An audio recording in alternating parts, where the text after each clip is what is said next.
Shalom, Peninsula Sinai. I hope you're all having a wonderful day.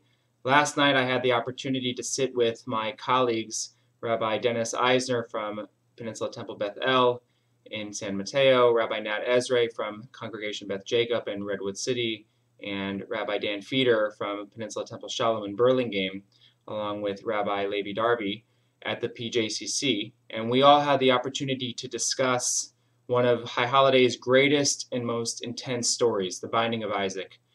And I want to thank those from the congregation who were able to be present last night to join us for this really meaningful event.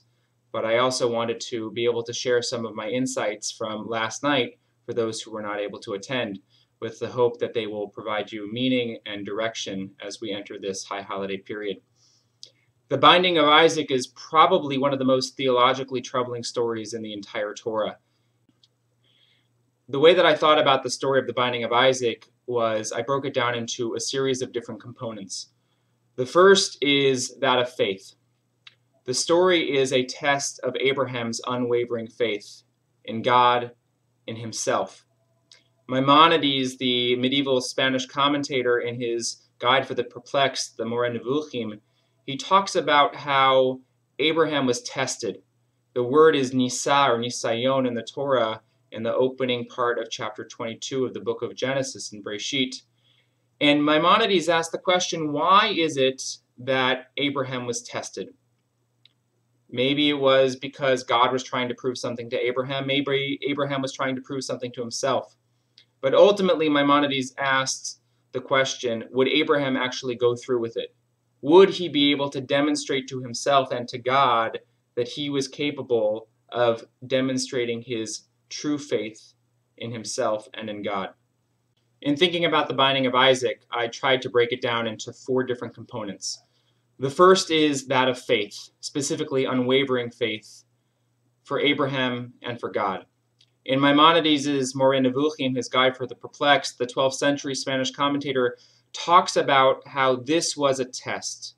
It was a nisayon. It was an opportunity to find out if Abraham was capable of going through it, if he would actually pull it off. According to Maimonides, he teaches that this test was one of fear and love for God. And Abraham chooses to place his love and fear in God over his son Isaac. So what's the lesson? What are we supposed to learn? Well, even in doing so, Abraham compromises something. We learn that Abraham suffers just like everyone else. In choosing God over his son, he sacrifices his relationship, but he gains faith in the divine. At the same time, in placing faith in the divine, he compromises his own relationship with those he loves. Rambam leads us to believe that, above all, in exercising our faith, Abraham shows that we have the ability to choose. We have absolute freedom. And we can learn from the story that part of God's test is that we can choose ultimately how we are going to behave in the world. We can translate something of spiritual opportunity into possibility. We can, as Maimonides says, allow the possibility of translating our latent spiritual potential into concrete reality, so that the reward can be apportioned not only for good intentions, but for good actions as well. The second piece of the story that I highlighted is that the Binding of Isaac is one that appeals to the senses, to visual and emotional experiences that we have in our lives. Rashi, the 11th century French commentator, he picks up on a very interesting nuance at the beginning of the Torah reading. When God says to Abraham, go and take your son, the Torah uses very specific language. God says, Kach na et bincha et yechidcha asher ahavta et Yitzchak v'lech lecha. Take, please, your son, your only one, the one that you love, Isaac, and go. Why is it that God needs to add all of these additional pieces to the puzzle? Why not just say, take Isaac? Why not just take Isaac, your loved son? So Rashi picks up on this nuance and says this was Abraham's way of really experiencing the true extent of this test. So when God says, take your son, Abraham actually responds, according to Rashi, which son? I have 2. So God responds, your favorite son. Well, which one is my favorite son? I have Isaac and I have Ishmael. And then God continues, well, the one that you love. What do you mean the one that I love? I love both of them. I love Isaac and Ishmael. So then, of course, God says Isaac and concludes with Lech Lecha, which is exactly how Abraham started his journey at the very beginning, when God told Abraham to leave, to go out, to Lech Lecha from his land, from his birthplace, and take this leap of faith. But in doing so, God asks Abraham to get down to the core, deep inside of what he feels for his children, to really wrestle with whether or not he's going to go through with it. To pick up on the census piece, each time that Abraham moves along in his journey with Isaac, he uses his sight to see that which is before him. It says, Vayisa Abraham et einav, Abraham lifted his eyes, and seeing the place from afar. The word that's used is hamakom, which is another way of saying God. God was in the place in the distance. Abraham opened his eyes and was able to see God in this test. And then when Isaac asks, well, where's the burnt offering that we are going to sacrifice? Abraham responds, Adonai yireh lo haseh le'olah. God will show us, and we will be able to see it. And then immediately before Abraham is about to kill his son, right as the knife is coming down, it says, Vayisa Abraham et einav vayar v'hinei ayel acher.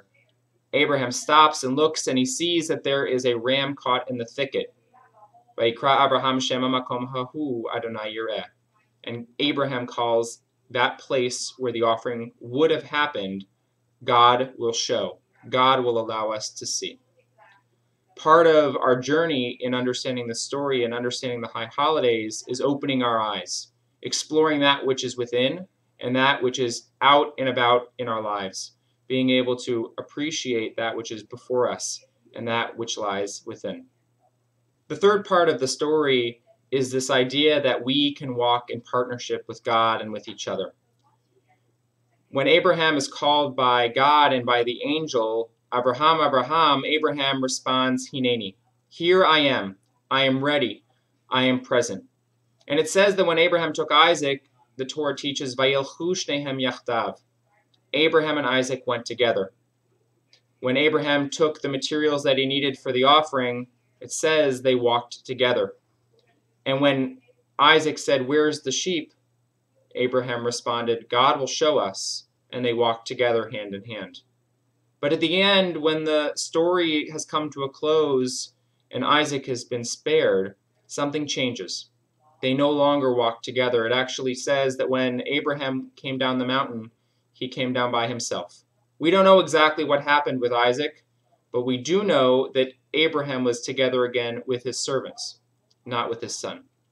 There's something about the story that reminds us that we can't always walk together with the people that we love, or sometimes our decisions cause us to have to stand apart from those we care most about. What's interesting about the story is that Abraham and Isaac never speak again according to the Torah. There's no dialogue mentioned following the binding of Isaac. Even more perplexing, the story immediately following this episode is that of the death of Sarah. The commentators point out that no one really knows what happened, why Sarah died. But according to most, they believe that Sarah didn't know whether or not Abraham came down with his son Isaac side by side together. And not knowing the agony over whether or not her son lived or died was enough to break her heart, and she died. Walking hand in hand is something that we see as a powerful image, an opportunity for growth, to be able to rebuild. It's our opportunity to stand side by side with someone that we care about, allowing them to help pick up the pieces when things seem lost.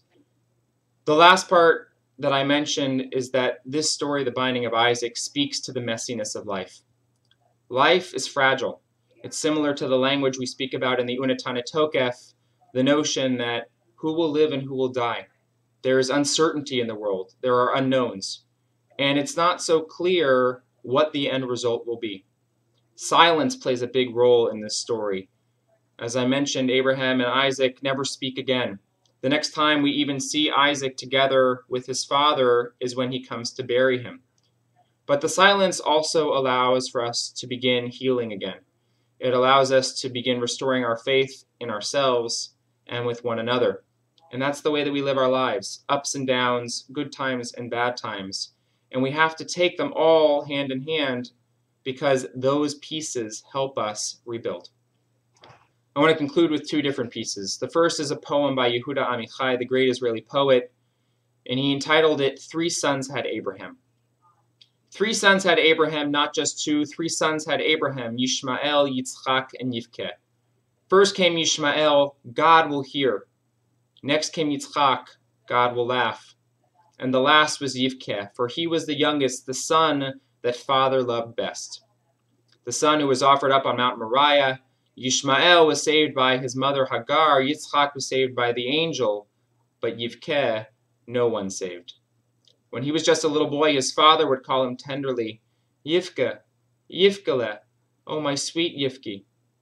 But he sacrificed him all the same. The Torah says the ram, but it was Yivke. Yishmael never heard from God again. Yitzchak never laughed again. Sarah laughed only once and then laughed no more. 3 sons had Abraham, Yishmael, God will hear, Yitzchak, God will laugh, and Yivke, God will cry. Yishmael, Yitzchak, and Yivkeh, God will hear, God will laugh, God will cry. Part of me believes that in the story, we experience all of these emotions. God heard Abraham, God laughed with Abraham, and God cried with Abraham. And even in this story, we experience the brokenness, that fragility of life. But it also allows us the opportunity to know that things can go on even when they seem darkest. I want to conclude with one final piece. There was a piece that I'd read from Norman Cohen's Self-Struggle and Change that was written in the mid-90s. We are all like Abraham, so involved in our outside world, our careers and interests or our principles, that we do not or cannot see that it is our child or our spouse or our parent that is bound on the altar. We are so adept at sacrificing that which is truly important to us on the altars that we have erected that we may ask whether we are capable of hearing the cry of the angel before it's too late. The story reminds me that sometimes we pass the test and sometimes we fail. And when we pass, we have to explore what it is that we did right in those moments, what it was that allowed us to thrive. And when we fail, we are also required to take a step back, to think about how we can do better, to think about how we can make sure that we are not sacrificing the things that are important to us, our families, our children, our parents, our friends and our community, the people that we hold closest to us, and even in our relationship with God. Wishing you a Shana Tova.